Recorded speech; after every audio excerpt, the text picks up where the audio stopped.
Alhamdulillahi haqqa hamdi, alhamdulillahi hamdan katsiran tayyiban mubarakan fi, nahmaduhu wa nasta'inuhu wa nastaghfiruhu wa nastahdihi wa natubu ilaih, wa la na'budu illa iyyahu wa natawakkalu alaih.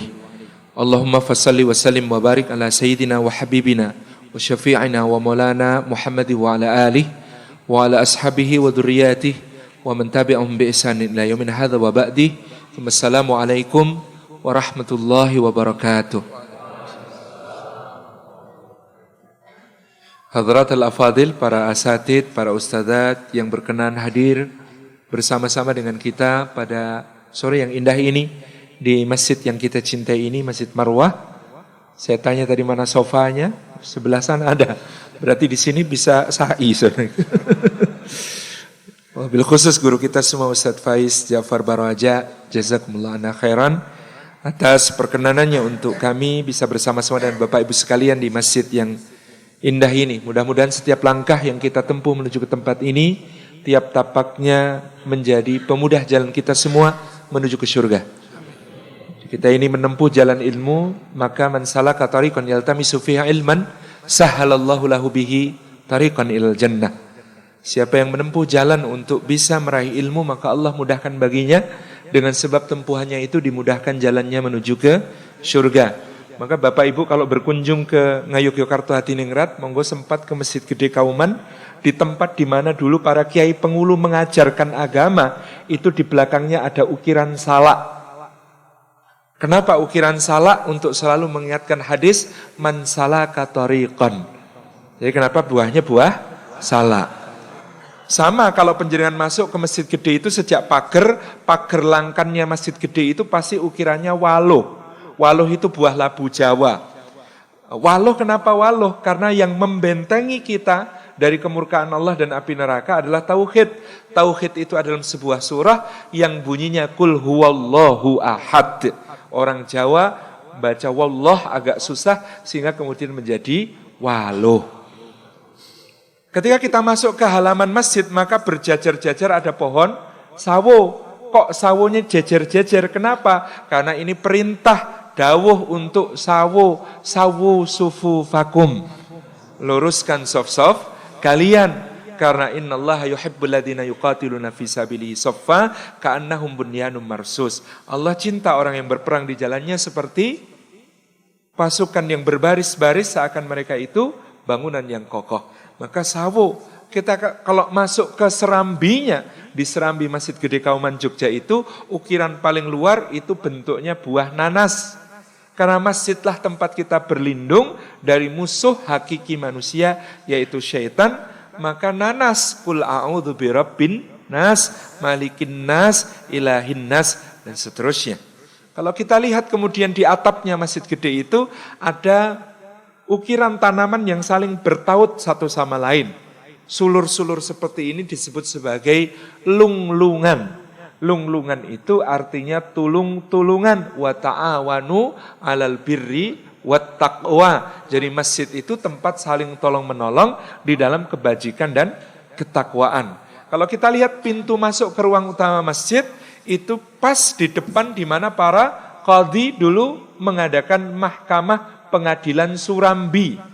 Di dalam Angger-Angger Agung, kitab undang-undang kerajaan, disebutkan bahwa pengadilan Surambi sumber rujukannya kitab Patakul Mungin, Patakul Wahab, Tohpah.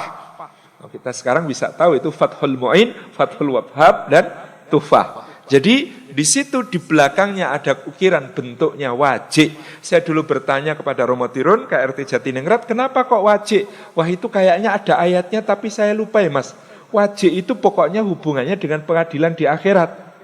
Oh, saya akhirnya kemudian menduga, oh ini pasti ayatnya waji'a yauma idzin bi jahannam, yauma idz yatadzakarul insanu wa anna lahu dzikra. Kenapa diukir wajik? Untuk mengingatkan pengadilan dunia kamu bisa bohong, tapi tidak di akhirat ketika Allah datangkan jahanam, hari itu manusia mengingat kembali apa yang telah diperbuatnya dan bahwa dia kemudian harus insyaf, dulu dia pernah diperingatkan di dunia. Kemudian di dalam pepohonan tiang-tiang masjid itu ada ukiran dalam bentuk, kalau ini namanya semen. Kalau tadi yang di atas itu lung-lungan, kalau ini semen. Kenapa semen? Semen itu asluha tsabitun wa far'uha fis sama tu'ti ukulaha kullahinin bi'idni rabbiha. Semen dari kata semi. Semi itu selalu tumbuh, berakar, mekar, memberi buah. Itulah sifat kalimatut tauhid yang telah berada di dalam hati seorang mukmin seperti yang diumpamakan Allah dalam surah Ibrahim ayat ke-24 dan 25. Ini sebagai pembuka. Saya ingin katakan sebenarnya kita ini sangat lekat dengan simbolisasi karena orang Jawa itu memang agak susah diajak bicara vulgar. Maka ketika mengajarkan agama pun dulu para ulama menggunakan simbol. Apalagi di masa penjajahan ketika kemudian Belanda memberikan tekanan-tekanan besar kepada ajaran yang sahih. Sehingga kemudian kita lihat sampai ke atap masjidnya, tajuk atapnya berbentuk tajuk, di puncaknya bukan kubah, tetapi ukiran daun keluih. Ya, kalau kita lihat masjid-masjid yang ada hubungannya dengan Keraton Mataram itu pasti di bagian atas ukirannya daun keluih. Kok keluih? Keluih itu kaluwihan. Bahasa Arabnya al-fadl. Maka kul innal fadla biyadillah. Yang namanya keutamaan, anugerah agung itu berada di dalam tangannya Allah Subhanahu wa ta'ala. Jadi ini contoh bahwa kita ini sangat lekat dengan berbagai macam hal yang sangat syar'i. Kita belum bicara dengan tata istana sejak dari Nyuwun Sewu di sini juga ada, tapi saya menduga sama karena arsitek Keraton Yogyakarta dengan Keraton Surakarta itu orang yang sama. Ketika di sini dia masih bernama Pangeran Mangkubumi, pindah ke Yogyakarta dia menjadi Sultan Hamengkubuwono pertama. Jadi ada panggung namanya panggung Krapyak, bentuknya itu seperti rahim.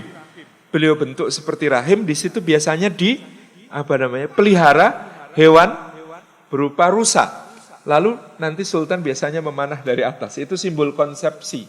Jadi kalau panahnya kena ke rusa, itu seperti sperma kena sel ovum.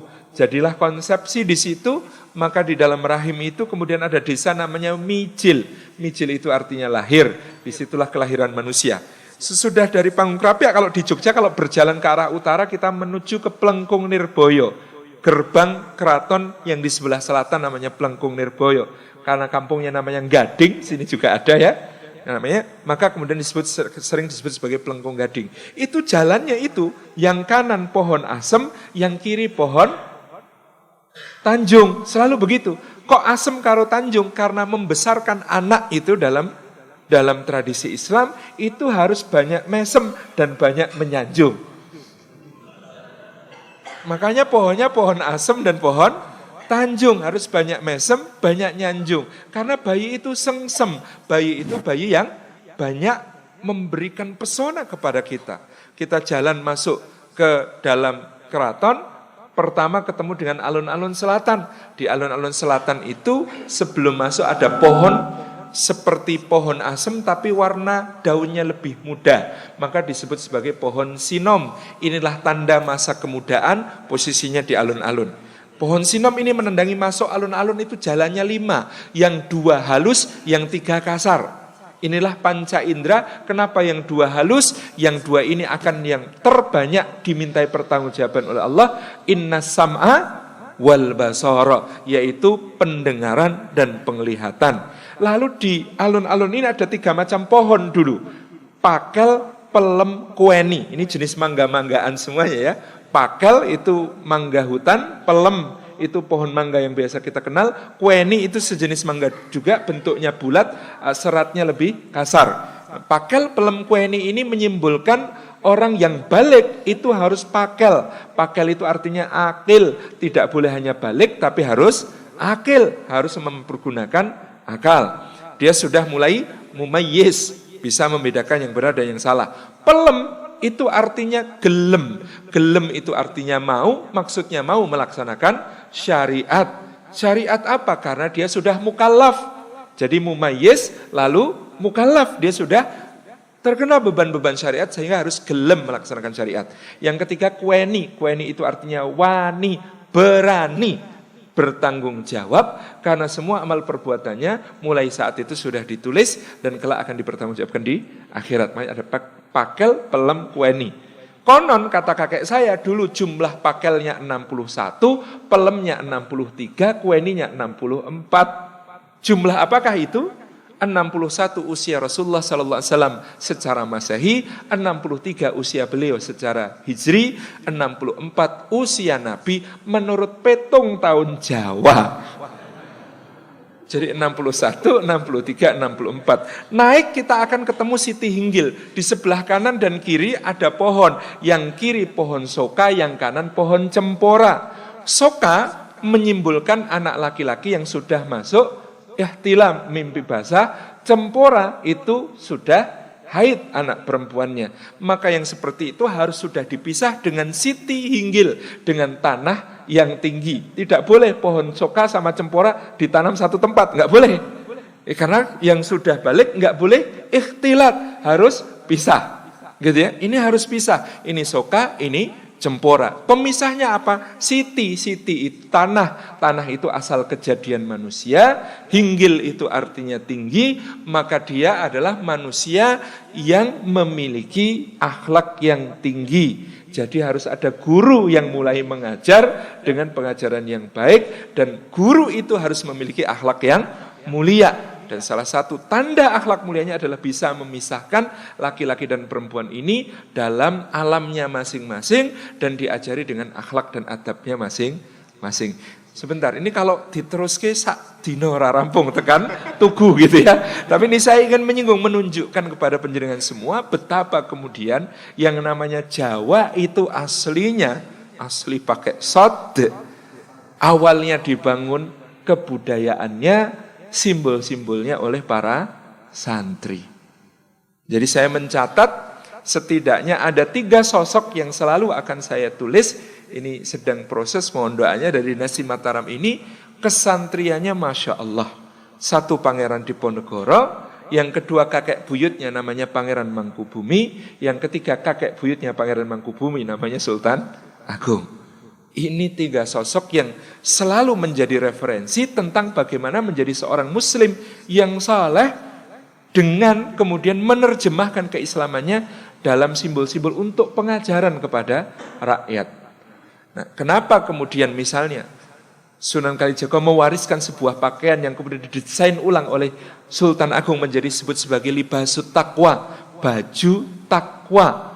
Kenapa disebut baju takwa? Karena seluruh perwujudannya aslinya itu adalah makna takwa. Kalau kita berbusana Jawi Jangkep Mataraman itu yang disebut sebagai busana takwa, itu unsur-unsurnya 1 keris, 2 bebet, 3 stagen kamus timang sabuk, 4 surjan, 5 blangkon. Itu standar, ada tambahan-tambahan dan juga semua punya makna. Tapi saya ingin jelaskan ini dulu. Kenapa takwa disimbolkan dengan pakaian walibasu taqwa dzalika khair, dan pakaian takwa itulah yang terbaik? Karena makna takwa yang pertama apa? Kita ambil dari dialog Sayyidina Umar dengan Sayyidina Ubay bin Ka'ab. Wahai Ubay, apakah takwa itu? Sayyidina Ubay bin Ka'ab menjawab, wahai Amirul Mukminin, pernahkah engkau berjalan di satu tempat banyak onak, banyak duri, banyak jebakan, cahayanya remang-remang? Kata Sayyidina Umar, bala, iya saya pernah. Apa yang kau lakukan ketika itu? Jawab Sayyidina Umar, aku berhati-hati. Apa bahasa Jawa untuk kata hati-hati? Kita bisa menggunakan kata duhung, artinya hati-hati. Kita bisa menggunakan kata curiga, artinya waspada. Maka keris dalam bahasa Jawa aslinya bahasanya adalah duwung atau curiga. Itulah makna pertama takwa. Maka dia diselipkan di belakang karena dia adalah kehati-hatian dan kewaspadaan yang selalu harus dijaga. Itulah takwa dalam makna yang pertama. Makna yang kedua dari takwa menurut orang Jawa adalah bebet. Kenapa? Perut dan di bawah perut terdapat syahwat. Syahwat ini harus dibebet, harus dibebat, tidak boleh dibiarkan liar, tidak boleh diumbar-umbar. Makanya wa amma man khaufa maqama rabbih wa nahan nafsa 'anil hawa fa innal jannata hiyal ma'wa. Maka orang yang menahan diri karena takut kepada Allah Subhanahu wa taala, lalu dia menahan diri dari hawa nafsunya, maka surgalah tempat tinggalnya. Maka bebetan supaya syahwatnya dibebat, yang perut dan bawah perut. Jadi kan kalau pakai stagen terus bebetan, insya Allah nggak akan gemuk. Karena syahwat perutnya terjaga. Iya kan? Nggak akan gemuk itu, karena syahwat perutnya terjaga. Dan syahwat bawah perutnya juga seharusnya dijaga. Kemudian kenapa yang mengikat itu stagen? Stagen ini kemudian diberi sabuk, sabuknya namanya kamus dan timang. Karena yang bisa mengikat syahwat itu ilmu. Innama yakhsyallah min ibadihil ulama. Yang takut, benar-benar takut kepada Allah di antara hamba-hambanya hanyalah para ulama. Maka dia diikat dengan ilmu supaya menjadi ulama. Kenapa namanya kamus? Karena ilmu pertama yang diajarkan kepada Nabiullah Adam alaihissalam adalah wa'allama Adam al-asma'a kullaha. Allah ajarkan kepada Adam nama-nama, kosakata, isim-isim, nama-nama benda kesemuanya. Sehingga namanya kamus. Kamus ini dibebat dengan timang. Kenapa disebut timang? Utlubul ilma minal mahdi ilal lahdi. Carilah ilmu dari buayan, dari timangan sampai ke liang lahat. Lalu bajunya disebut sorjan. Kenapa sorjan? Dari kata sirojan. Itu adalah makna bahwa seorang yang bertakwa harus meladani kanjeng Nabi. Dia harus menjadi seorang yang mubasyir wa nadhir wa da'iyan ilallahi bi'idnihi wa sirajam munira. Dia menjadi pelita yang menerangi bagi orang-orang di sekitarnya. Bagaimana supaya dia bisa menjadi pelita yang menerangi? Dia harus lurus. Maka sorjan itu biasanya bahannya lurik. Lurik itu ada garis-garisnya, garisnya ada 3. Biasanya terdiri dari paduan 3 pola. Kenapa kok 3? Yang harus lurus ada 3. Tidak lurus amal seseorang sampai lurus hatinya, tidak lurus hatinya sampai lurus lisannya. Maka memulai dengan meluruskan lisan, akhirnya luruslah hati, dan kemudian luruslah amal. Inilah makna sorjan. Lalu kenapa pakai blangkon? Nyuwun sewu, kalau blangkon ngayubjo, yang kemudian penjenengan preso ada, mondolannya di belakang, maka dia di sini dulunya diikat. Sebenarnya aslinya itu diikat. Sekarang kan sudah diplepet, dijahit. Kalau dulu aslinya diikat. Ini jumlah plepetan di bagian sini, ini harus 17. Yang di sini, ini kemudian diikat. Ini yang diikat adalah la ilaha illallah Muhammadur Rasulullah, simbol tauhidnya. Yang di sini kenapa 17? Itu rakaat salat. Kalau pakai blangkon kok ora salat? Lucu.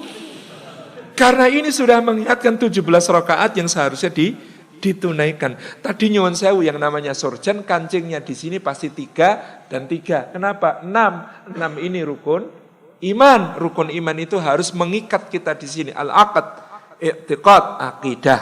Kemudian yang di sini ada 5, yang di sini ada 5. Apa itu?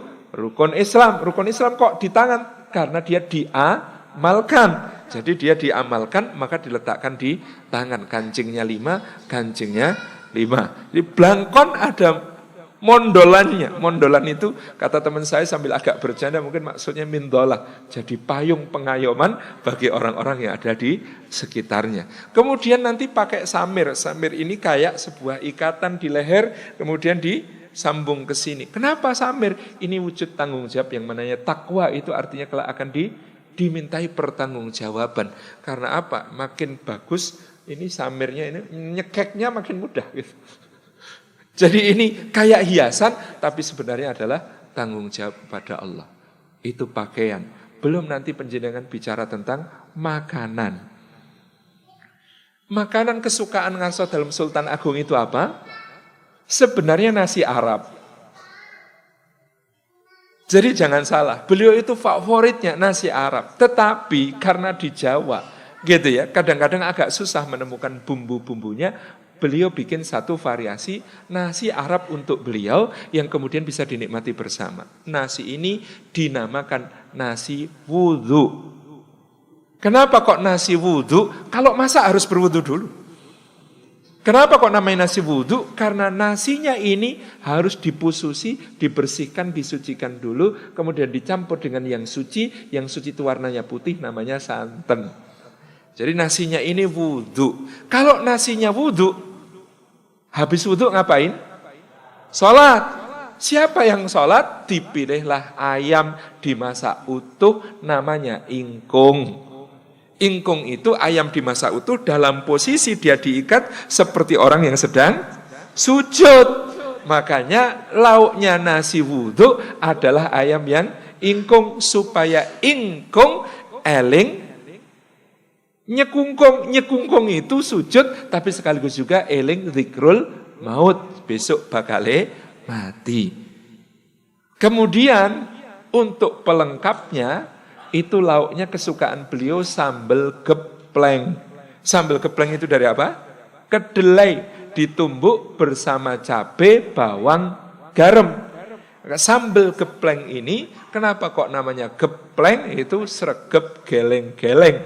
Banyaklah berzikir kepada Allah, la ilaha illallah, la ilaha illallah, la ilaha illallah. Maka makanan saja ngajak zikir, ngajak sholat, ngajak wudhu. Jadi nasinya wudhu, gitu ya, ayamnya ingkung sholat, sambelnya gepleng zikrullah. Ini dibawa pasukan Mataram ketika menyerbu ke Batavia tahun 1628 sampai 1629, makan di sana masih benar nasi wudhu pakai ingkung, pakai sambal gepleng. Lama-lama diadopsi orang Betawi, jadinya nasi uduk. Jadi bid'ah karena ada semur jengkolnya, ada sambal goreng kentangnya, gitu ya, ada ayamnya sudah tidak diingkung. Jadi nasi uduk itu hasil bid'ah dari suatu ajaran sunnah yang namanya sego wudhu gitu. Ini orang Betawi harus tahu. Jadi kita ini melihat betapa di dalam dinasti Mataram ini agama diletakkan dalam segala sendi kehidupan. Dari makanan, pakaian, tata bangunan, segala halnya. Supaya apa? Supaya orang memahami, supaya orang ngugemi, karena kalau kitab dibakar gampang. Tetapi simbol itu susah dihilangkan. Kalau kitab dibakar selesai. Orang ceramah dibunuh rampung. Tapi simbol sulit dihancurkan. Dan inilah yang kemudian dimaksudkan ketika itu sebagai suatu dakwah perlawanan melawan penjajahan. Saya itu dulu takjub.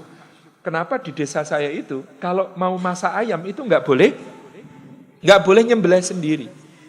Masak ayam itu harus nyembelihnya ke Mbah Kaum. Kenapa kira-kira? Itu model sertifikasi halal zaman Kesultanan Mataram. Tidak semua orang boleh nyembelih. Yang boleh nyembelih hanya faqih yang alim, yaitu Mbah Kaum. Jadi waktu itu Mbah Kaum ada representasi lembaga penjamin kehalalan. Maka tidak boleh belah sendiri, yang belah harus Mbah Kaum, seperti itu. Kemudian saya bertanya-tanya, kenapa di masjid-masjid yang mewarisi tradisi itu, Kesultanan Mataraman itu, nyuwun sewu, ada Bilal ketika sholat taraweh. Jadi kalau kita sholatnya 20 rakaat itu tiap 4 rakaat ada penyebutan nama khalifah. Penyebutan nama Khulafa Rasyidin. Saya dulu pokoknya nganggap saya nesu itu. Bid'ah ini. Saya tanya si mbah saya, itu kenapa toh? Kok kayak begitu? Engko sekle, ceritanya begini. Dulu ketika Islam masuk ke Nusantara, ternyata ada yang ikut pengen dompleng. Yaitu orang-orang yang membenci Khulafaur Rasyidin. Mereka tidak suka pada Khulafaur Rasyidin. Itu ada yang pengen dompleng dakwah ini. Makanya salah satu dalam legenda Jawa itu, Wali Songo itu ada yang namanya Syekh Siti Jenar. Kenapa disebut Siti Jenar? Siti artinya lemah, Jenar itu abang, tanah merah. Itu adalah tanah yang tersiram darah Husain radhiyallahu anhu, tanah Karbala. Jadi dia datang juga sebagai seorang mubalik ke Nusantara, berdakwah dan memang dapat pengikut. Salah satu buktinya nanti juga dalam babat, ini sebelum kita masuk ke tema utama, babat Tanah Jawi, ada banyak versi babat Tanah Jawi ini, tetapi bisa digolongkan pada 2 kelompok naskah utama. Naskah pertama adalah naskah yang ditulis resmi oleh Keraton Surakarta pada masa Engkang Sinuhun Pakubuwono III, ditulis oleh Carik Kertoboso tahun 1788. Ini versi yang resmi keraton. Versi satu lagi adalah versi yang ditulis oleh Pangeran Adilangu dari Demak keturunan Sunan Kalijaga yang diterbitkan lebih tua yaitu tahun 1722. Dua-dua naskah Babat ini punya keunikan. Tapi saya ingin kembali ke yang tadi dulu, yakni tentang Syiah. Ternyata datang ini juga di dalam Babat ada bukti yang bisa kita rujuk. Di dalam naskah Babat Pangeran Adilangu tentang murid Syekh Siti Jenar namanya Ki Kebo Kenongo yang berkedudukan di Pengging, Boyolali, yang kemudian dituduh bughat, memberontak, membangkang kepada Kesultanan Demak, itu Ki Ageng Pengging itu punya 2 ekor anjing. Anjing ini dia lempari batu kalau sedang marah. Anjing ini oleh beliau diberi nama Abu Bakar lan Ngumar. Jadi kebenciannya sampai di level itu. Maka kata kakek saya, beliau mengatakan, maka para raja dinasti Mataram itu mengkreasi satu amal, sebenarnya bukan amal, tidak termasuk di dalam sholat, dia diletakkan di luar sholat, hanya sebuah perkataan untuk menjaga masjid-masjidnya dari pengaruh Syiah. Caranya bagaimana? Al-Khalifatul Ula, Amirul Mukminin Abi Bakr Siddiq, hal tardu'an? Maka dijawab, nardu'an. Al-Khalifatul Tsani Amirul Mukminin Abu Hafsin Umar bin Khattab radhiyallahu anhu, hal tardu'an? Nardu'an. Nah, pertanyaan kemudian dijawab hadirin, nardu'an ini untuk menjaga rakyat Mataram dari pengaruh Syiah. Ternyata begitu caranya. Nah, saya tanya, mau Kong, enggak jadi bid'ah boh itu? Wow, enggak ada tuntunannya kok melaksanakan yang seperti itu. Yo dianggap bid'ah, yo piye yo le. Neng itu ketika itu diperlukan untuk menjaga akidah. Ya, orang Syiah ikut tarawih di situ mesti enggak kuat. Mesti metu, enggak kuat itu kalau kemudian dengar yang begitu-begitu di dalam tarawih. Makanya itu menjaga akidah masyarakat awam. Turno ya le, wong itu kan di luar sholat. Wong di luar sholat ki kowe takon karo jejermu. Ngelak orae. Terus dijawab mboten. Ngono kuwi ngelak orae. Ngelak. Ngono ki ora. Nggih pareng. Ha mosok takon kowe ridho karo Abu Bakar pora. Ngono kok ora oleh. Lah ya oleh to le.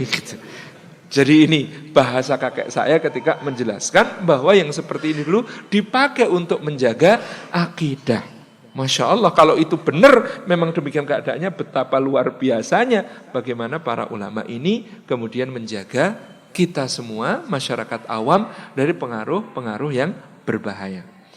Kembali ke Babat, Bapak Ibu yang dirahmati Allah, jadi saya tadi menyampaikan, Babat yang disebut sebagai Babat Tanah Jawi, itu ada 2 versi naskah utama. Yang satu ditulis oleh Carik Kertoboso tahun 1788 di Surakarta, yang satu ditulis oleh Pangeran Adilangu di Demak kira-kira pada tahun 1722.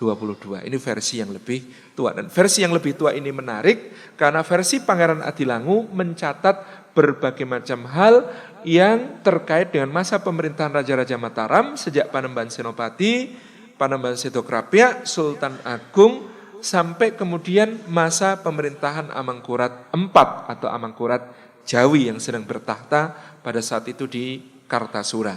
Jadi peristiwa-peristiwa sejarah yang ada di situ menurut H.J. de Graaf, seorang peneliti dari Belanda, ada peristiwa-peristiwa kronologis sejarah yang patut kita terima meskipun ada beberapa unsur mitologis yang perlu disikapi secara kritis. Nah, unsur mitologis ini sebenarnya menurut saya adalah simbolisasi. Lagi-lagi orang Jawa itu tidak bisa ngomong vulgar. Maka mereka kalau bicara itu sama yang namanya nenek moyang itu biasanya mikul dhuwur mendem jero. Jadi kalau nenek moyangnya itu berbuat hal yang mungkar, berbuat hal yang maksiat, itu pasti ditutupi dengan sebuah metafor, dengan sebuah perumpamaan. Demikian pula bahkan itu di dalam Babat itu ada kisah sejak zaman Majapahit. Misalnya ini kita membaca begini.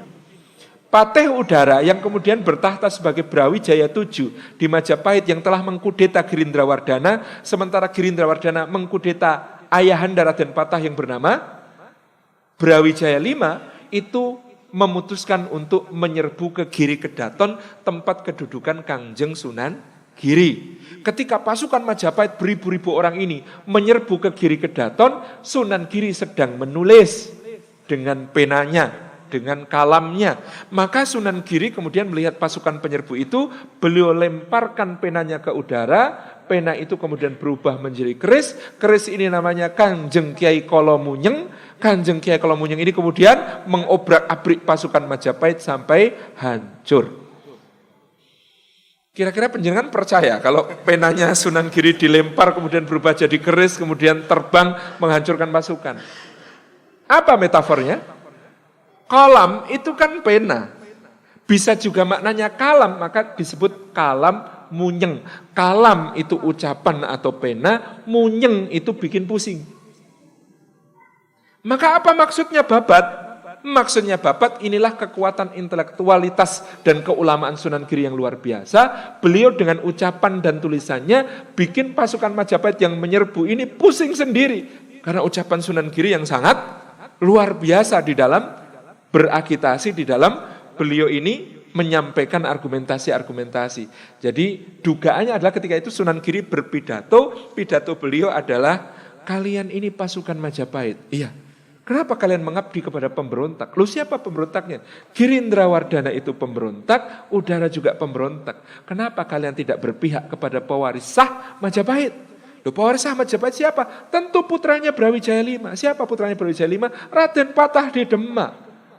Loh, kalau kalian itu setia kepada Majapahit, harusnya kalian setia kepada keluarga Brawijaya V yang telah dikudeta oleh Girindrawardana dan dikudeta oleh Patih Udara ini. Ayo gabung sama Demak, jangan sama Majapahit.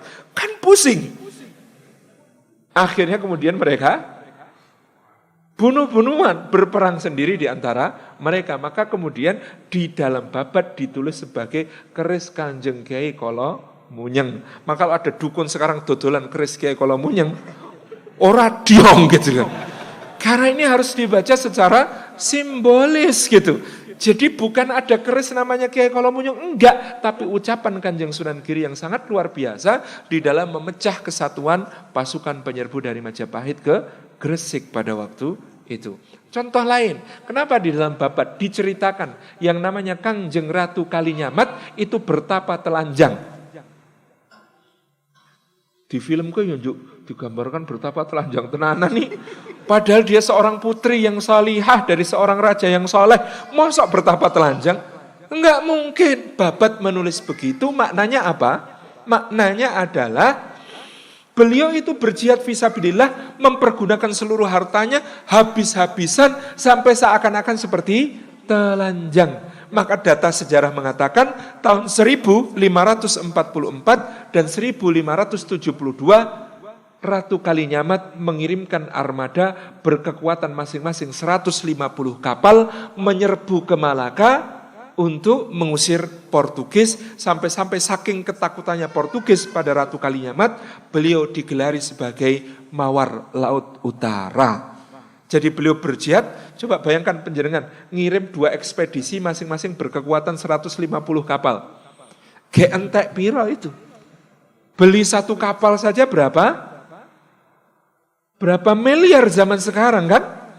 Ini ngirim 150 kapal plus 150 kapal. Maka beliau menghabis-habiskan hartanya untuk jihad fi sabilillah. Itulah yang terjadi kemudian beliau sampai dikatakan seperti orang telanjang. Karena hartanya dihabiskan untuk berjihad fi sabilillah. Jadi membaca babat ini bukan mitologis. Ini simbolisme. Semuanya ditulis dengan simbol. Maka panjenengan bisa baca. Yang namanya Joko Tingkir, putra Ki Ageng Pengging yang diasuh oleh uwaknya yang namanya Ki Ageng Tingkir alias Ki Kebukanigoro bin Pangeran Handayaningrat bin Brawijaya V juga, itu ketika menuju ke Demak itu melewati Bengawan Semanggi. Dulu namanya bukan Bengawan Solo, dulu namanya Bengawan Semanggi aslinya. Kok wong Semanggi kok terima diakuisisi sama Solo gitu ya. Itu namanya dulunya Bengawan Semanggi, bukan Bengawan Solo. Namanya Bengawan Semanggi karena di tepinya banyak tumbuh pohon semanggi. Nah, di Bengawan Semanggi ini dia bergerak menuju ke Demak.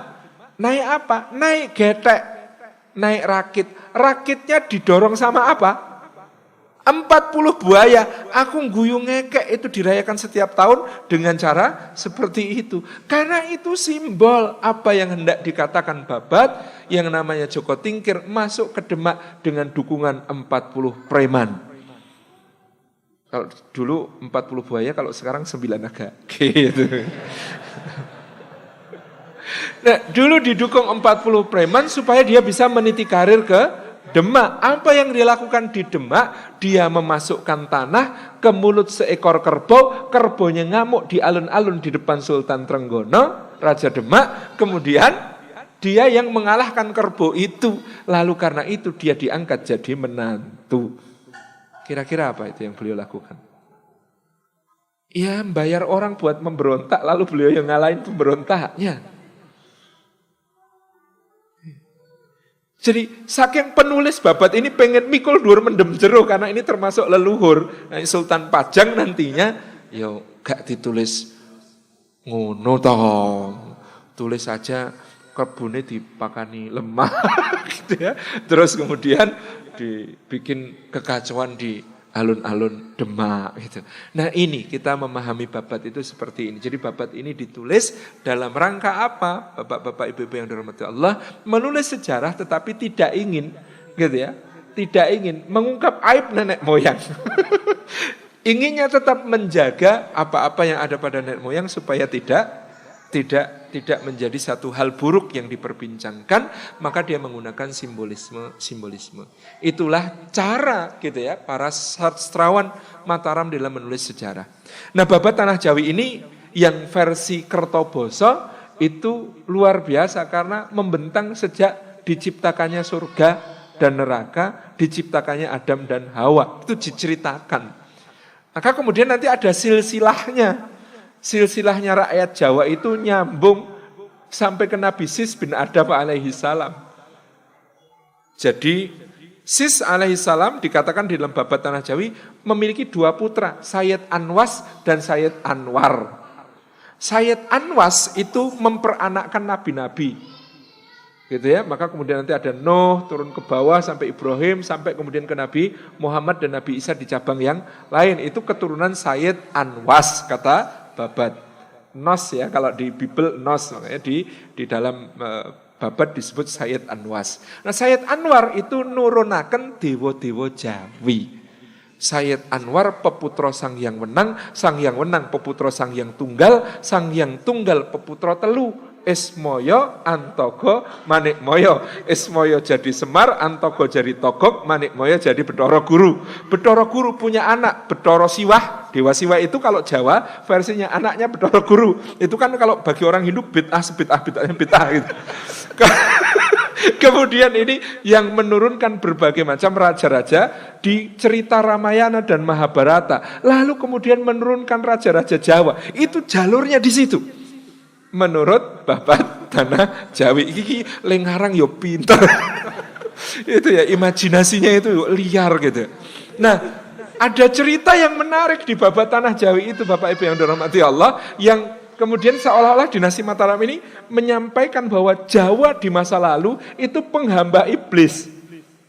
Ketika Nuh alaihi salam berdakwah kemudian ditolak kaumnya, terjadi banjir besar di seluruh dunia. Menurut Babat Tanah Jawi, banjir itu hendak menyentuh tanah Jawa. Maka Ijajil itu menurut orang Jawa adalah namanya iblis, Izazil gitu ya.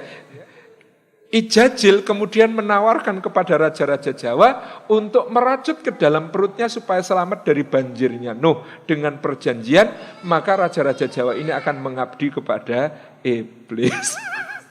Lalu kemudian dimasukkan ke dalam perutnya, dijaga supaya tidak kena banjirnya Nabi Nuh. Maka keturunan Jawa itu selamat gitu ya. Lalu ketika banjir surut, dia dikeluarkan dari dalam perutnya Ijajil. Kemudian bertumbuhlah peradaban Jawa yang sangat rusak karena menghamba kepada iblis. Sampai duginipun agami Islam ingkang dipun bekta para wali. Jadi oleh Babat kemudian diberi syarah sampai datangnya agama Islam yang kemudian dibawa oleh para wali. Jadi kita ini menurut Babat keturunan dari kaum yang pernah diselamatkan oleh iblis. Aku buat baca itu ya ono guyung-guyune gitu ya. Ini imajinasinya luar biasa. Tapi kita kemudian selamat karena dakwah. Dakwah di tanah Jawa ini yang sangat luar biasa bagaimana cara para ulama ini berdakwah. Tanpa mengesampingkan pendahulu sebelum itu, tapi kita harus mengakui bahwa yang namanya tim dakwah tersukses sepanjang sejarah itu salah satunya adalah yang kemudian oleh orang Indonesia digampangkan disebut sebagai Wali Songo. Dalam waktu kurang dari 50 tahun, sebuah kerajaan yang didasarkan akidah Hindu-Buddha convert hampir semua penduduknya berubah menjadi muslimin. Itu tim dakwah yang sangat dahsyat. Zaman saiki jenengan wong Songo dikirim nang Amerika, kira-kira suksesi ngono kuwi ora gitu kan. Susah itu. Atau dikirim ke Cina gitu ya. Mosok mereka terus yang kirim ke sini. Kita dong yang kirim ke sana. Kan harusnya gitu. Jadi Masya Allah gitu ya. Kita menyimpang sedikit dari babat. Kalau kita mau merujuk sumber sahih tentang perjuangan Wali Songo, itu ada beberapa naskah. Pertama, Handbook Van Bonang. Handbook Van Bonang itu ada 2 naskah, naskah A dan naskah B. Itu sekarang disimpan di Leiden. Dulu dirampas oleh Cornelis de Houtman ketika dia datang tahun 1596 mendarat di Tuban.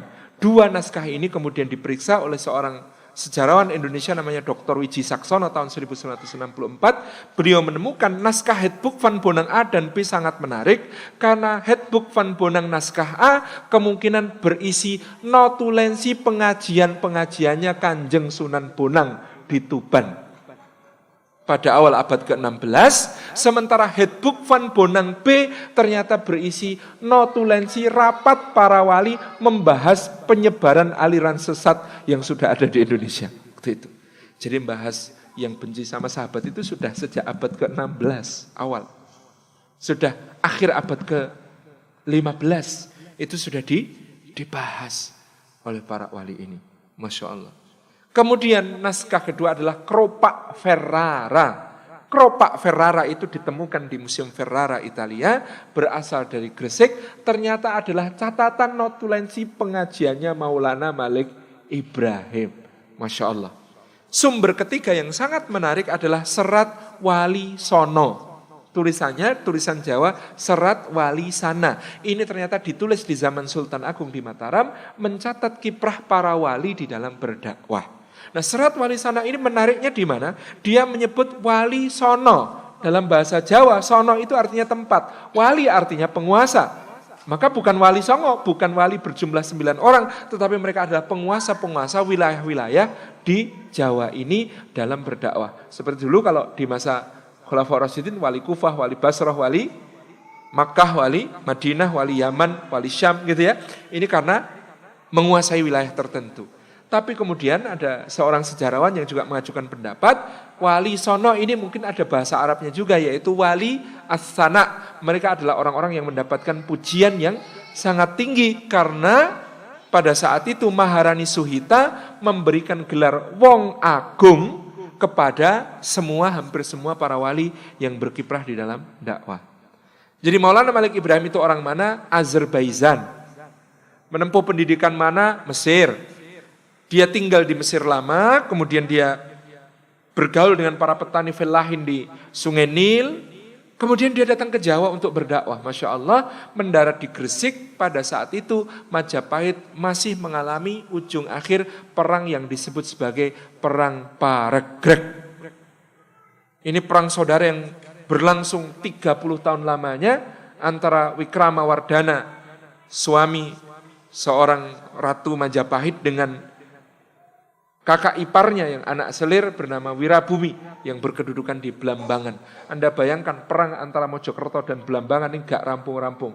Antara Mojokerto dengan Banyuwangi tapi gak selesai-selesai. Sehingga apa yang terjadi gitu ya, dalam 30 tahun itu lahan pertanian terbengkalai. Semua orang melarikan diri ketakutan, gak sempat menggarap sawah. Sehingga Majapahit tahun-tahun itu dilanda krisis besar pangan. Krisis besar pangan inilah, Bapak Ibu yang dirahmati Allah, yang disikapi dengan sangat bijak oleh para wali yang datang ini. Maulana Malik Ibrahim datang pertama kali tidak bangun pesantren, tapi bangun bendungan. Beliau bangun bendungan, kemudian beliau cetak sawah bersama penduduk sekitar, beliau ajak mereka, beliau gaji mereka untuk menjadi pekerja-pekerja bikin sawah, beliau undang rakyat untuk bersama-sama bikin sawah makin luas, sampai pada saat itu ada kedatangan Laksamana Cheng Ho dari dinasti Ming bersama sekretarisnya yang seorang muslim namanya Ma Huan. Melalui Ma Huan, Maulana Malik Ibrahim minta bantuan untuk dicetakkan sawah antara Tuban sampai Gresik. Tuban, Lamongan, Gresik. Wilayah percontohan untuk sawah irigasi yang bisa panen 2 kali setahun. Dulu di Majapahit sawahnya tada hujan, hanya panen sekali setahun. Maka beliau menggenjot untuk menjawab krisis pangan dengan membuat sawah yang bisa 2 kali setahun panen. Ini kontribusi yang luar biasa. Cheng Ho ketika itu membantu, dan memang Cheng Ho ini luar biasa ketika mendarat di Tuban 1426 itu 300 kapal, Pak. Kapal terbesarnya Cheng Ho itu, kalau kapalnya Columbus yang dipakai menemukan Amerika yang namanya Santa Maria Pinta Danina, Santa Maria paling besar. Santa Maria itu kalau dijajar-jajar di dalam kapalnya Cheng Ho muat 48 buah Santa Maria. Jadi memang ngeri itu bangsa sebelah utara itu kalau bikin sesuatu gitu. Dahsyat gitu waktu itu. Nah, itu 48 kapal muat di kapalnya Cheng Ho. Nah, ini kemudian mereka berasal dari Yunnan, dataran tinggi di Cina Selatan, juga dataran rendahnya itu sangat banyak sawah. Maka disuruh bikin sawah, mato, bisa. Dan akhirnya kemudian proyek pertonton Maulana Malik Ibrahim ini menjadi sumber lumbung pangannya Majapahit. Maka Maharani Suhita menganugerahkan gelar Wong Agung kepada Maulana Malik Ibrahim. Yang di periode berikutnya di Majapahit itu terjadi krisis tata negara. Para Dang Acarya, Mahaguru tata negara Majapahit itu banyak yang tewas di dalam perang Paragreg. Maka diundanglah seorang ulama yang ahli tata negara. Babat menyebut asalnya dari Cempo. Kata Cempo ini menimbulkan pertanyaan. Apakah Cempo yang dimaksud adalah Champa yang ada di Kamboja? Sekarang ada sebuah perkampungan muslim kecil di daerah yang disebut Champa di Kamboja. Tapi agak sulit untuk mengidentifikasi bahwa di situ dulu pernah menjadi sebuah kerajaan muslim yang besar. Sejarawan sekarang mungkin lebih merujuk Cempo itu bukan Champa, tapi adalah Jempa. Jempa itu ada di Aceh. Pada masa kerajaan Samudra Pasai, Jempa adalah tempat markas para ulama belajar sebelum berangkat ke Mekah. Atau sepulang dari Mekah, transitnya di situ. Oleh karena itulah tempat itu disebut sebagai Serambi Mekah. Itulah yang disebut sebagai Jempa. Mungkin Babat merujuk Jempa lebih masuk akal karena Maulana Ahmad Rahmatullah yang berasal dari Cempo datang ke Majapahit, kemudian diberi tempat di Ampel Denta di Surabaya untuk menjadi guru tata negara. Ini dakwah yang sangat strategis karena jadi guru tata negara itu muridnya pangeran dan anak-anak pejabat. Maka beliau kemudian ngajar tata negara sambil mengamalkan ibadah dan akhlak yang sangat mulia sebagai seorang muslim, sehingga banyak pangeran Majapahit ini tertarik masuk Islam. Strategis sekali dakwahnya. Kemudian Majapahit saat itu di masa Maulana Malik Ibrahim selain krisis pangan, krisis moral luar biasa. Tukang santet di mana-mana, dukun-dukunan main, tempat-tempat keramat makin angker, serem-serem, maka didatangkan tukang ruqyah dari Maroko. Maka disebut namanya Maulana Maghribi. Karena Al-Maghrib itu Maroko, sukunya Berber, kulitnya hitam, badannya besar. Beliau ini. Nah ketika sampai di Jawa itu gak bisa makan nasi. Kalau makan nasi perutnya perih.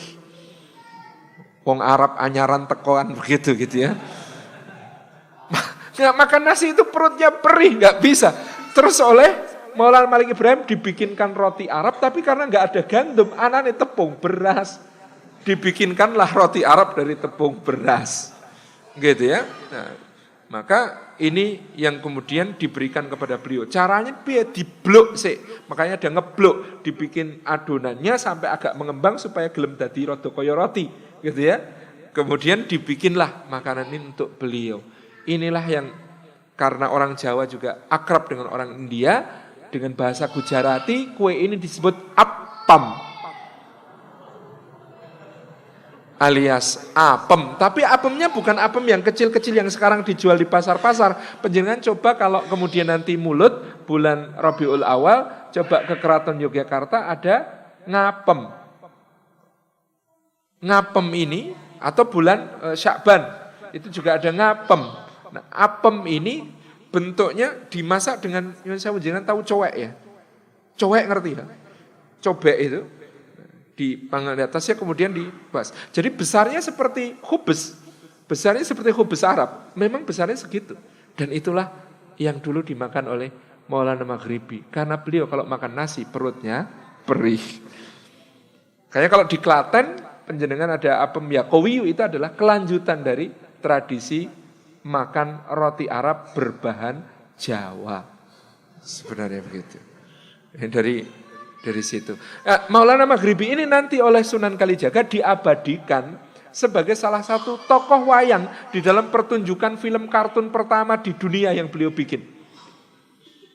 Itu film kartun pertama di dunia itu wayangnya Sunan Kalijaga. Dulu pada masa Majapahit, wayang itu bentuknya wayang beber. Wayang beber itu kayak apa?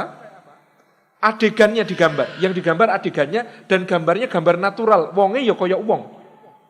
Manusia, kayak gambar manusia betulan. Itu yang nonton maksimal 12. Karena bentuknya dipegang begini sama dalangnya digeser-geser sambil diceritain. Enggak praktis. Maka Sunan Kalijaga itu menggambar wayang per karakter, bukan per adegan. Dan gambarnya gambar karakter, bukan gambar natural. Apa ada manusia kayak wayang? Tangannya cuwili, kayak buawa tekan, lutut gitu.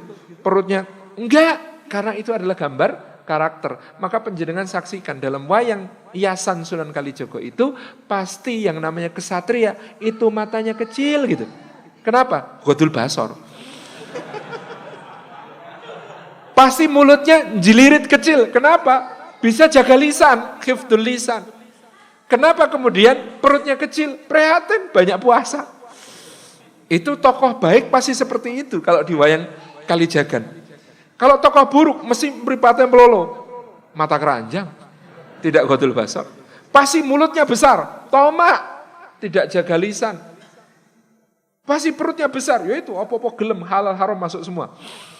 Maka seperti itu tuh gambar karakter. Jadi kalau kita nonton wayang yang namanya tokoh protagonis pasti ganteng, tokoh antagonis pasti jelek, padahal aslinya belum tentu. Bisa jadi tokoh jahat itu ganteng-ganteng. Bisa jadi tokoh baik itu jelek. Yo barang kesuwen yang pondok prihatin gitu ya. Misalnya begitu. Bisa jadi kan begitu. Yo sing ciloko wis elek jahat itu kan. Tapi inilah gambar karakternya gitu ya. Nah, maka untuk mengisi wayang Jawa itu dan meluruskan akidah, ada satu tokoh yang ditambahkan bersama anak-anaknya. Tokoh itu namanya Semar. Kulitnya hitam, badannya besar, suku Berber. Itulah yang dijadikan Sunan Kalijaga mengabadikan sesepuhnya itu Maulana Maghribi. Kenapa? Di situ diceritakan Semar itu bisa ngalahkan semua dewa Jawa. Semua dewa Jawa itu takut sama Semar. Guru takut, Siwa takut, Wisnu takut, Brahma takut, Indra takut. Yamadipati takut, Narada takut. Semua dewa sesembahannya orang Jawa pada saat itu takut sama Semar. Karena apa? Tukang rukyah. Bismillahirrahmanirrahim. Mumet dirukyah sama yang namanya Semar, gitu ya. Ini adalah sebuah hal yang luar biasa yang kemudian dikreasi dan diinisiasi pada waktu itu. Dan kita lihat bagaimana kemudian didatangkan juga Bapak Ibu yang dirahmati Allah, itu seorang trainer tentara untuk melatih pasukan Majapahit.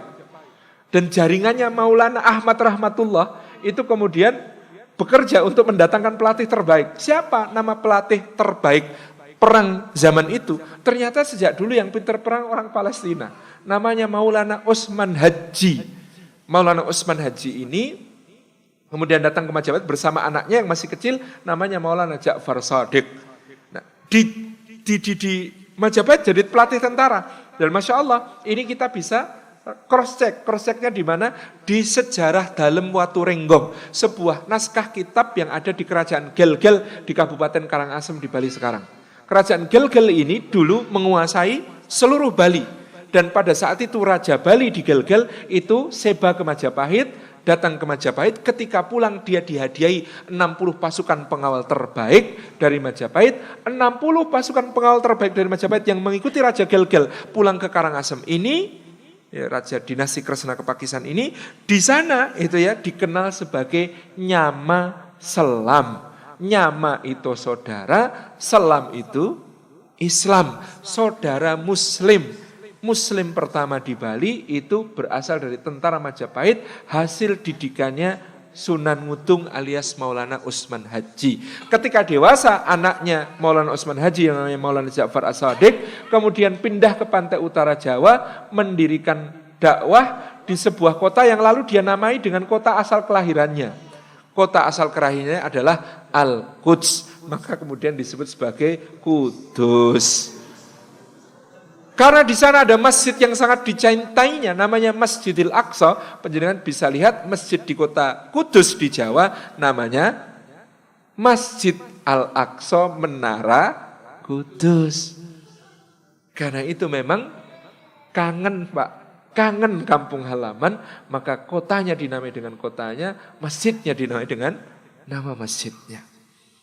Nah, Bapak Ibu yang dirahmati Allah, generasi berikutnya dari para pendakwah ini ada Aliuddin dan Taqiyuddin, ulama kembar ini berdakwah di pelabuhan-pelabuhan. Mereka ngikut kapal, mendakwahi para penumpang kapal itu sampai ke pelabuhan berikutnya, ganti. Jadi kayak kita naik angkot, terus kemudian dakwahi di angkot, terus nanti turun di tujuan berikutnya, ganti angkot lain gitu. Itu Aliuddin dan Taqiyuddin berdakwah dengan cara seperti itu, sehingga Islam ini menyebar bukan cuma di Jawa, tapi ke seluruh Nusantara. Sampai kemudian raja-raja Ternate, Raja Tidore, Raja Goa, Raja Luwuk, Raja Bone, kemudian Raja Tallo, kemudian Raja Buton, kemudian Raja Banjar, kemudian Raja Tulang Bawang, kemudian Raja Tanjung Pura, Raja Sukadana, Raja Jambi, Raja Palembang, Raja Melayu. Itu anak-anaknya dikirim ke Giri untuk belajar agama Islam. Pangeran-pangeran dari berbagai negeri itu datang ke Giri untuk belajar agama Islam. Sehingga Tommy Piros, seorang petualang dari Portugis, ketika lewat Gresik dan Surabaya, dia menulis yang namanya Sunan Giri ini kayak pausnya Eropa. Dia ini pausnya Jawa. Tidak ada raja Nusantara yang sah bertahta sebagai raja kalau belum disahkan sama Sunan Giri. Sampai level itu bagaimana dakwah para ulama pada zamannya. Masya Allah. Gitu ya. Di wasilah berikutnya kita bisa mengenali ternyata Bapak Ibu yang dirahmati Allah, dulu karena sistem di Majapahit itu kasta, rakyat jelata itu kalau makan, cara makannya itu sangat memprihatinkan. Maka Kangjeng Sunan Giri menurut kitab Serat Walisono itu membuatkan piring, membuatkan gelas, membuatkan alat-alat makan untuk rakyat.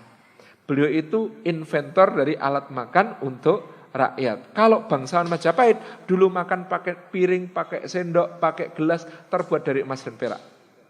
Kan nggak mungkin rakyat makan pakai itu. Maka Sunan Giri itu mendesain dari kayu, bambu, dan tanah liat untuk alat makan penduduk kebanyakan. Masya Allah. Kemudian Sunan Kalijaga itu meyoso alat-alat pertanian. Jadi diceritakan Ki Ageng Selo itu membalik tanah di lahan pertaniannya itu pakai linggis. Anda bayangkan, membalik tanah pakai linggis, rampung suwi banget gitu. Selesainya lama, maka Sunan Kalijaga membuatkan untuk Ki Ageng Selo cangkul. Cangkul itu bahasa Jawanya terdiri dari 3 bagian. Bagian yang tajam namanya pacul, bagian pangkal namanya bawak, bagian pegangan namanya doran. Nah, itu desainernya menurut Serat Walisono adalah Sunan Kalijaga. Karena semua dimaknai. Pacul ngipatake sak liyane Allah kang muncul. Hati harus dibersihkan dari selain Allah. Kemudian menjadi bawa. Kalau sudah beriman kepada Allah, baing awak, badan harus giat untuk beribadah. Dan pegangannya silahul mukmin, senjatanya orang beriman itu adalah doran. Gagang paco itu namanya doran. Doran itu ndedonga marang pangeran, selalu berdoa kepada Allah. Ternyata selain cangkul juga bajak, wuluku Jawa, bajak Jawa itu menurut Serat Walisono juga desainnya dari Sunan Kalijaga. Itu terdiri dari 7 bagian beserta maknanya kayak ini tadi. Ning aku durung apa. Saya belum hafal yang 7 pada wuluku atau bajak itu. Masya Allah, sama maknanya untuk kemudian memperkuat akidah. Nah, termasuk invensinya nanti adalah tadi film kartun pertama di dunia yang namanya wayang kulit. Tetapi memang Sunan Kalijaga itu suka menjebak orang. Jadi dulu wayang itu tontonan elit, oleh beliau dijadikan sebagai tontonan massal. Gelar di alun-alun. Syaratnya apa kalau mau nonton? Harus mau dituntun mengucapkan satu kalimat. Kalimatnya asyhadu alla ilaha illallah wa asyhadu anna muhammadar rasulullah. Baru boleh ikut nonton. Begitu nonton, di tengah adegan wayang dijelaskan tentang makna syahadatain. Lalu penontonnya, loh, dia pindah agama. Baru sadar di tengah pertunjukan bahwa mereka sudah pindah agama menjadi seorang muslim. Jadi inilah masifikasi dakwah Islam yang paling luar biasa pada saat itu. Jadi Babat mencatat, tetapi Serat Walisono ini memberikan dokumentasi yang jauh lebih lengkap, yang luar biasa tentang kiprah dakwah yang terjadi pada masa itu. Jadi kalau Babat menyebut yang namanya orang Jawa itu keturunan orang yang diselamatkan sama Ijajil alias iblis, tetapi mendapatkan anugerahnya Gusti Allah dengan kedatangan para ulama, kemudian menerima agami Islam atau ngerasuk agami Islam. Dan Mas Susianto, seorang kandidat doktor sejarah kita yang ngaso di UMS, dan insya Allah mudah-mudahan sebentar lagi doktoranya selesai. Beliau sangat filolog, sangat handal, baca naskah-naskah lama, sangat pinter. Beliau menemukan satu pola yang sangat menarik pada Pujangga Mataraman.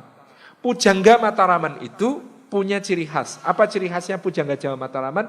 Mereka melakukan 2 proses di dalam menulis sastra. 1, deindianisasi, yang kedua otomanisasi. Jadi naskah sastra Jawa masa Singasari, Kediri, Majapahit itu pasti pusat dunia itu India. India itu pokoknya swargondonya itu India.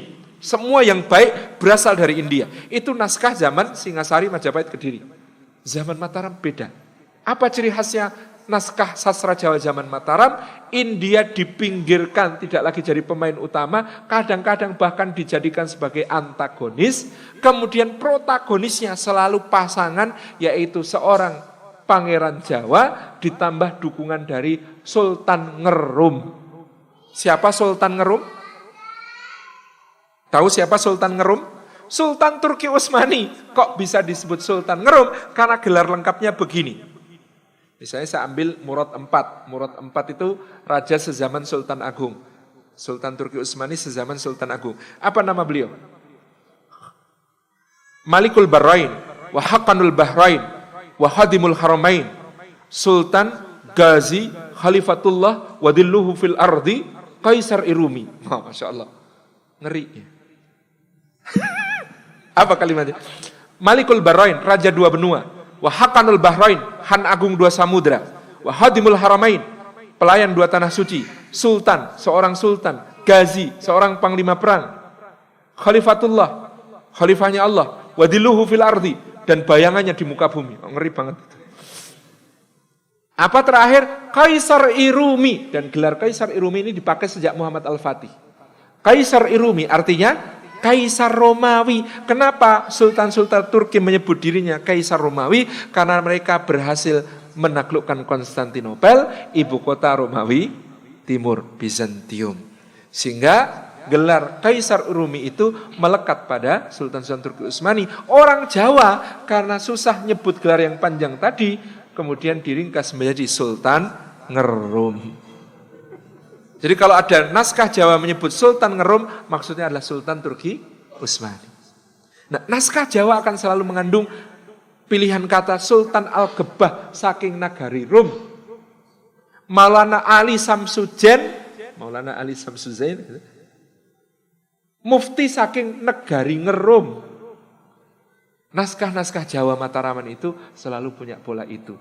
Deindianisasi, Ottomanisasi. Maka saya sampai menyusun satu hipotesis, Mataram itu negara yang sangat Ottoman oriented, yang sangat berorientasi kepada Turki Utsmani sejak berdiri. Saya dulu bertanya-tanya, Panembahan Senopati itu nama gelar yang unik. Kenapa gelar yang unik? Karena tidak ada raja Jawa sebelum itu yang memakai nama gelar perangnya sebagai gelar raja. Tapi orang ini, Danang Sutawijaya bin Ki Ageng Pemanahan ini selalu menyebut dirinya Panembahan Senopati. Dari mana itu? Ternyata konon Panembahan Senopati itu adalah terjemah bahasa Jawa untuk Sultan Ghazi. Sultan yang panglima perang, bahasa Jawanya Panembahan yang Senopati. Masya Allah. Kemudian ini dibuktikan dengan sangat serius oleh Sultan Agung Hanyokrokusumo. Waktu itu belum bergelar Sultan, masih Susuhunan Agung Hanyokrokusumo. Tahun 1640 ngirim utusan ke Turki Utsmani lewat Makkah. Berangkat dari Jepara menuju ke Palembang, transit di Aceh, transit di Aden, kemudian ke Makkah, ketemu Syarif Makkah pada saat itu, namanya Zaid bin Muhsin al-Hashimi, kemudian mendapatkan anugerah atas nama Sultan Murad IV dari Turki Utsmani. Melalui Zaid bin Muhsin al-Hashimi, beliau mendapatkan gelar Sultan resmi diakui sebagai Sultan Abdullah Muhammad Maulana Mataram. Sebagai tanda pengakuan diberikan kepada beliau satu buah potongan kiswah Ka'bah berwarna hitam, sampai sekarang masih menjadi pusaka Keraton Yogyakarta, namanya Kanjeng Kiai Tunggul Wulung. Tunggul itu yang luhur, wulung itu hitam warnanya, karena ini adalah kiswah Ka'bah. Kemudian beliau juga diberi potongan satir makam Nabi SAW, warnanya putih, kemudian ini menjadi pusaka sampai sekarang di Keraton Yogyakarta, namanya Kanjeng Kiai Pare Anom. Pare Anom, ini adalah pusaka dari kiswah itu. Kemudian dihadiahkan kepada Sultan Agung itu air zam-zam, satu guci. Gucinya dari Turki, diisi air zam-zam di Mekah, dibawa pulang ke Jawa. Bayangkan, zaman itu loh Pak, hampir setahun pelayarannya.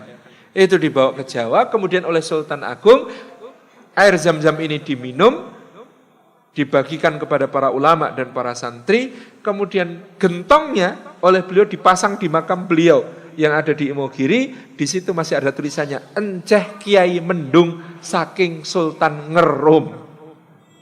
Enceh itu artinya guci, guci namanya Kiai Mendung. Hadiah dari Sultan Rum alias Sultan Turki Utsmani. Ini Ottoman oriented. Yang berikutnya adalah Pangeran Mangkubumi yang tadi saya utang cerita kepada panjenengan. Sebenarnya Pangeran Mangkubumi ini adalah putra Amangkurat IV dari Selir. Selirnya namanya Mas Ayu Tejawati. Menurut beberapa sumber, Mas Ayu Tejawati punya bapak, marganya Basyaiban. Jadi ternyata dinasti Mataram itu punya darah Basyaiban dari Mas Ayu Tejawati yang menjadi ibu Sultan Hamengkubuwono I di Yogyakarta. Memang dinasti Mataram ini campuran darah seluruh Nusantara. Karena nanti kalau dirunut nasabnya ke atas menurut Babat, maka Ki Ageng Pemanahan bin Ki Ageng Nis bin Ki Ageng Selo bin Joko Tarub bin Bondan Kejawan bin Brawijaya V. Nah, Bondan Kejawan bin Brawijaya V adalah anak Brawijaya V dari seorang putri Wandan. Wandan itu mana Pak? Bandaneira di Maluku Selatan. Jadi ini anak putri dari Bandaneira yang menurut Babat kulitnya suwaida, kehitam-hitaman. Sehingga dalam catatan para duta VOC ketika berkunjung ke Mataram, Sultan Agung itu disebut tingginya lebih kecil dari orang Jawa rata-rata dan kulitnya lebih agak hitam daripada orang Jawa rata-rata karena berdarah Wandan dari Banda Neira. Kemudian Bapak Ibu yang dirahmati Allah Subhanahu wa taala, campuran darah itu makin bertambah lagi tadi dengan Basyaiban, tambah lagi permaisurinya Hamengkubuwono I di Yogyakarta itu namanya Ratu Ageng Tegarrejo yang nanti akan membesarkan Pangeran Diponegoro itu cucu Sultan Bima Abdul Qahir I.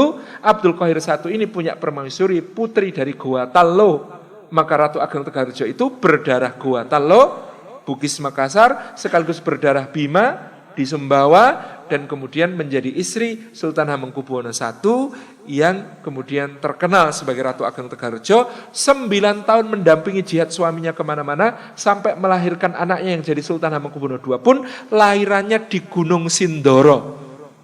Beliau penunggang kuda yang hebat, maklum Putri Bima.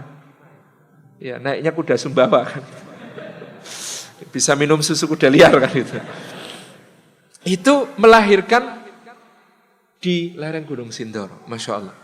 Jadi campurannya begitu. Nanti permaisurinya Hamengkubuwono II, Putri Sumenep, namanya Ratu Kencana Wulan, berarti bertambah lagi darah Madura. Nanti ibunya di Ponegoro namanya Raden Ayu Mangkorawati, adalah keturunan dari Kiai Ageng Prampelan Trah Sunan Ampel. Nyambung lagi. Jadi ini kumpulan a mix of little bit everything gitu ya. Dari berbagai penjuru dunia melumpuk darahnya itu di situ. Maka keturunannya ganteng. Jadi Bapak Ibu yang dirahmati Allah, kita kembali kepada tadi kisah tadi. Jadi Pangeran Mangkubumi ini seorang pangeran di sini, di Kartasura, Pak.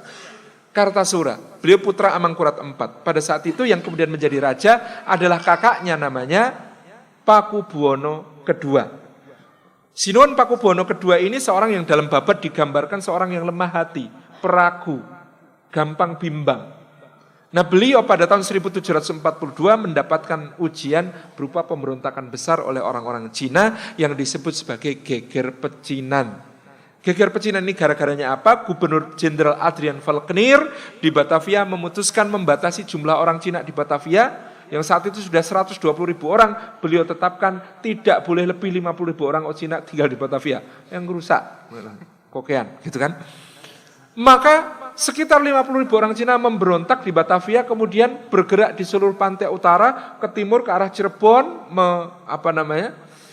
menjarah dan sebagainya, sampai ke Semarang. Di Semarang mereka ketemu dengan seorang pangeran Mataram yang terbuang, namanya Raden Mas Garendi. Maka terjadi persetujuan di antara mereka, pasukan Cina ini mendukung Raden Mas Garendi memberontak untuk jadi Raja Mataram. Maka Raden Mas Garendi ini, karena dia menjadi rajanya orang-orang Cina, kemudian disebut sebagai Sunan Kuning. Jadi di Semarang ada tempat namanya Sunan Kuning. Dulu kesannya sangat negatif ya.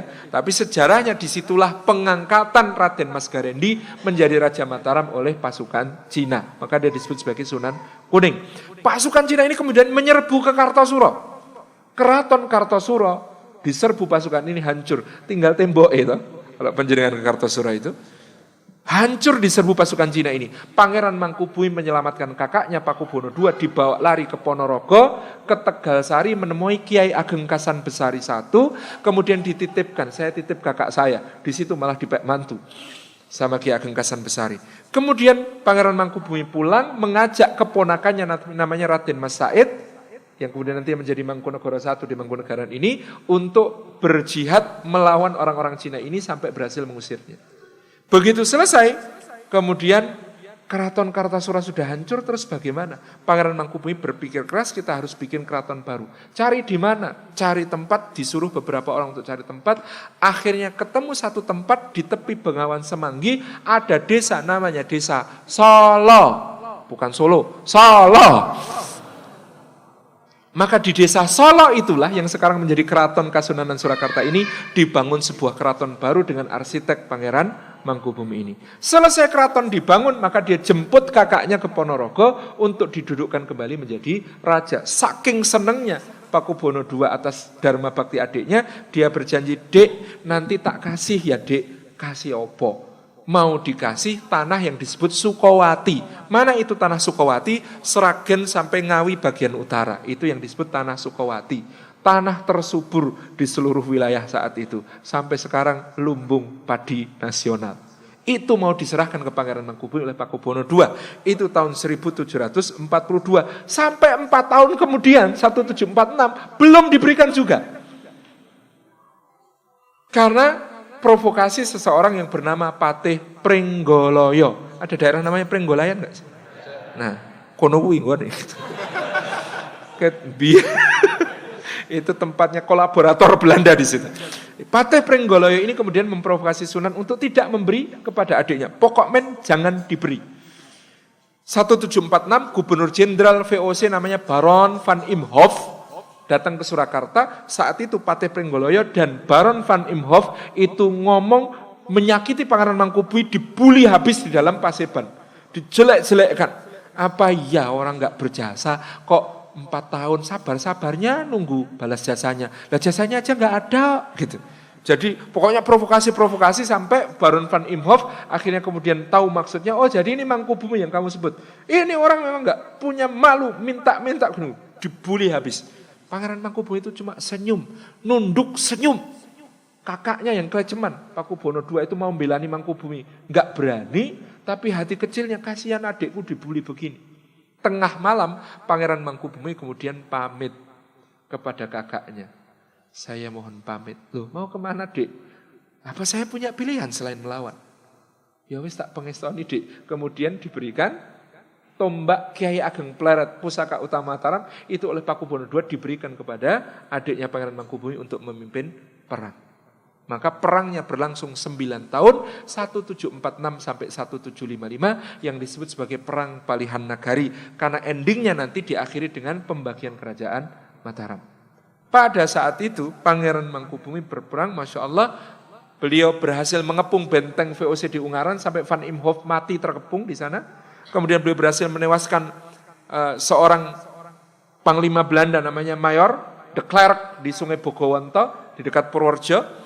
Itu kemudian tombak yang dipakai untuk membunuh Mayor de Klerk itu masih jadi pusaka keraton Yogyakarta namanya Kanjeng Kiai Klerk. Jadi Pangeran Mangkubumi itu kalau naik kuda sama dengan Sultan Agung sama dengan Panembahan Senopati. Kalau naik kuda tidak pernah megang tali kekang. Nanti Pangeran Diponegoro juga sama. Gimana? Tali kekangnya diselempitkan ke stagen, ke sabuk. Dia mengendalikan kuda itu dengan gerakan perut dan kaki. Tidak pernah pakai tangan. Tangannya dipakai untuk megang senjata. Dan Pangeran Mangkubumi itu khas kalau berperang, kalau megang tombak bukan gagangnya. Mata tombaknya yang dipegang. Itu ya, makanya dia itu ketika membunuh Kolonel Klerk itu, dia pakai tombaknya ini untuk bertumpu naik ke kudanya Mayor de Klerk ini, kemudian sudah duduk di belakangnya, kemudian tombaknya templokan ke sini. Blas gitu. Cara membunuhnya begitu. Itu ya waktu itu. Nah, Pangeran Mangkubumi ini perang besarnya bikin VOC nyaris bangkrut. Apa yang terjadi? Tahun 1755, Nyon Sewu ini tidak menyinggung etnis, tetapi pada saat itu kejadiannya adalah ada seorang Arab di Semarang namanya Syarif Besar Syekh Ibrahim. Syarif Besar Syekh Ibrahim ini oleh Belanda dibujuk untuk menghentikan perang. Bagaimana caranya? Syarif Besar Syekh Ibrahim didandani sebagai utusannya Sultan Ngerum.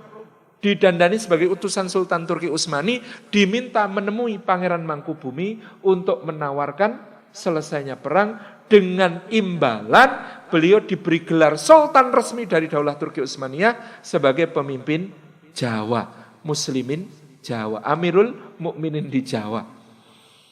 Karena Pangeran Mangkubumi juga melihat keadaan rakyat yang menderita karena perang, plus beliau sami'na wa ata'na kepada Turki Utsmani, maka beliau menyatakan saya terima syarat ini. Saya menjadi sultan atas separuh Mataram dengan gelar resmi dari Daulah Turki Utsmani seperti yang diterima kakek saya Sultan Agung. Selesai, maka diadakan perjanjian di desa Janti, Karanganyar. Desanya namanya Janti. Tapi di dokumen Belanda, karena nulis J itu pakai G, Janti. Janti ditulis Janti, pakai J gitu. Maka kemudian terjadi salah sebut di waktu-waktu berikutnya menjadi perjanjian Giyanti. Padahal desanya jenenge Janti. Nah, perjanjian Giyanti ini membelah kerajaan Mataram menjadi 2. Sisa kerajaan Mataram karena sudah berkurang banyak, wilayahnya antara Banyumas sampai Banyuwangi dibagi 2. Itu membagi ini lucu. Banyumas ikut Surakarta, kecuali Banjarnegara ikut Jogja. Pekalongan ikut Jogja, gitu ya. Kemudian Pemalang ikut Jogja, tapi Kedu dan Bagelen itu diperintah bersama. Kedu dan Bagelen itu Purworejo, Magelang, Temanggung, Wonosobo, Kebumen. Itu diperintah bersama. Nanti ke timur gitu ya. Habis satu dapat Mataram, ponakannya Pakubono III dapat Pajang, wilayah Pajang itu yang sekarang disebut sebagai Karesidenan Surakarta. Kemudian ke sebelah timur, Ngawi milik Jogja, Madiun milik Jogja, Magetan milik Jogja, Ponorogo milik Surakarta.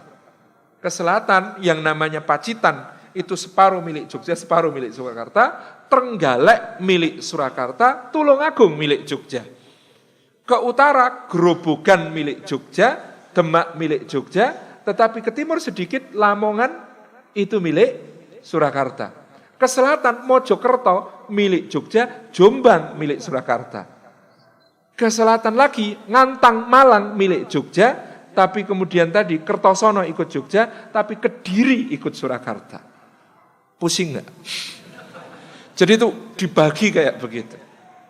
Nah, inilah yang kemudian menjadi Palihan Nagari, kemudian beliau bertahta di Yogyakarta sebagai Sultan Hamengkubuwono I, membangun keraton baru di Yogyakarta seperti yang kita lihat sekarang.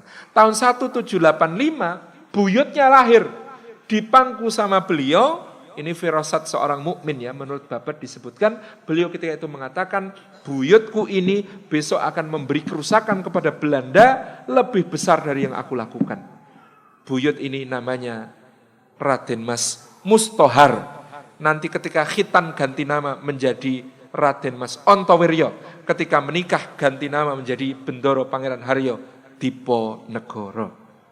Jadi ini buyut ini sudah difirasati oleh kakeknya, ini akan memberi kerusakan kepada Belanda lebih besar dari yang kulakukan. Maka dia dididik oleh nenek buyutnya Ratu Ageng di Tegalrejo, bukan di keraton.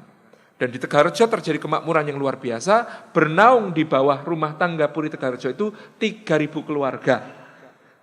Pelayannya Pangeran Diponegoro itu 700 orang. 70 orang itu khusus untuk ngurusi kuda. Pak Prabowo nggak ada apa-apanya. Jadi yang pengurus kudanya Pangeran Diponegoro itu 70 orang itu mengurusi kuda. Tak. Dalam Tegalrejo yang sekarang ada itu lebih kecil dari aslinya. Aslinya Puri Tegalrejonya Pangeran Diponegoro itu mepet ke timur sampai Sungai Winongo. Karena tempat di situ biasanya Pangeran Diponegoro itu suka bertahanus di bawah pohon kemuning. Beliau sering merenung di situ, di pesanggerahannya. Dan itulah yang beliau tinggalkan untuk jihad fisabilillah selama 5 tahun penuh sebagai engkang sinuwun Kangjeng Sultan Abdul Hamid Heru Cokro Kabirul Mukminin. Perhatikan ini, Kabirul Mukminin Sayyidin Panetek Panotogomo Satanah Jawa Khalifatu Rasulillah. Perhatikan ini, Khalifatu Rasulillah, bukan Khalifatullah. Itu ada di stempelnya bentuknya segi 8, tulisannya tulisan Arab, tulisannya begitu tadi. Engkang sinuwun Kangjeng Sultan Abdul Hamid Heru Cokro Kabirul Mukminin Sayyidin Panetek Panotogomo Satanah Jawa Khalifatu Rasulillah. Ini pemahaman yang lebih sahih daripada Khalifatullah dalam makna memimpin umat. Ini yang kemudian ada pada stempel beliau. Dan beliau menyusun pasukannya persis seperti pasukan Janisarinya Turki Utsmani, pangkat tertinggi namanya Ali Basah, Ali Pasha. Ali Pasha bahasa Turki jadi Ali Basah bahasa Jawa. Ali Basah ada 3 di pasukan Diponegoro, Ali Basah, Sentot, Abdullah, Mustafa, Prawirodirjo. Yang kedua, Ali Basah, Kerto Pengalasan. Yang ketiga, Ali Basah, Muhammad Utsman. Ali Basah Sentot itu dari Madiun, putra dari Ronggo Prawirodirjo III, saat menjabat Ali Basah umurnya 17 tahun. Sangat muda, sangat hebat, taktis, paling ditakuti Belanda. Ali Basah Kerto Pengalasan seorang petarung yang luar biasa. Ketika perang selesai tahun 1830, dia diperiksa dokter Belanda, tidak ada satu jengkal pun di tubuhnya kecuali ada lukanya.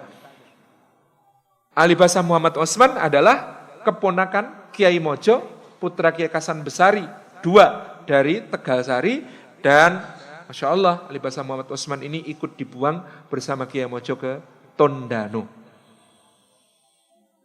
Di bawahnya ada basah. Di bawahnya ada dolah. Di bawah dolah ada angadolah. Daulah, agadaulah, bahasa Turki semuanya. Kemudian beliau juga kesatuannya namanya boluk. Boluk di bahasa Jawa kan jadi bulkio. Pasukan Turkinya namanya Turkio. Pasukan Arabnya namanya Arkio. Salah satu pemimpin Arkio namanya Syarif Samparwedi. Syarif Samparwedi ini menantu Syarif Abdurrahman Ala-Idrus. Syarif Abdurrahman Ala-Idrus adalah menantu Sultan Hamengkubuwono II. Di Jogja tempat tempat kelahirannya Syarif Samparodini namanya Sayidan. Di Jogja itu ada kampung Sayidan, ning gak ono sayite. Kalau di Solo kampung Arabnya terpelihara, di Jogja kenapa tidak ada? Saya baru telusur kemarin Syed Abdurrahman Ala Idrus, menantu Hamengkubuwono II itu keluarganya sebab ada perang di Diponegoro itu menghadapi pilihan mau tetap di situ tapi dibunuh atau pergi. Kenapa? Karena selama perang di Diponegoro terbukti keluarga Syed Abdurrahman Ala Idrus dan Syarif Samparodini semuanya membantu perjuangan Pangeran Diponegoro. Makanya diusir, makanya dibersihkan dari Yogyakarta. Makanya Jogja itu gak enak kampung Arabe. Ono tapi gak ono wong Arabe gitu. Jenenge Sayidan gak ono sayite gitu. Itu yang terjadi. Jadi ini yang kita tangkap. Ini sampun maghrib. Sudah masuk maghrib. Kita tutup ya. Mudah-mudahan kita bisa lanjutkan di lain kesempatan. Ada banyak yang ingin saya ceritakan terkait cerita ini. Betapa kita ini berada dalam lingkungan yang sangat luar biasa dalam jihad fisabilillah. Pada saat itu seperti yang dikatakan Kiai Mojo ketika menjawab Kolonel Clearance ketika akan berunding. Kenapa kalian berperang? Kata Kiai Mojo, ngantepi Islamnya samyo, ngelampai perintah dalil, ing Quran pan ayat katal. Ngantepi Islamnya samyo, bersama memantapkan Islamnya, ngelampai perintah dalil, melaksanakan perintah dalil, ing Quran pan ayat katal di dalam Al-Quran surah At-Taubah. Itu yang beliau sampaikan. Wallahu a'lam bishawab. Ustaz, closing statement Ustaz.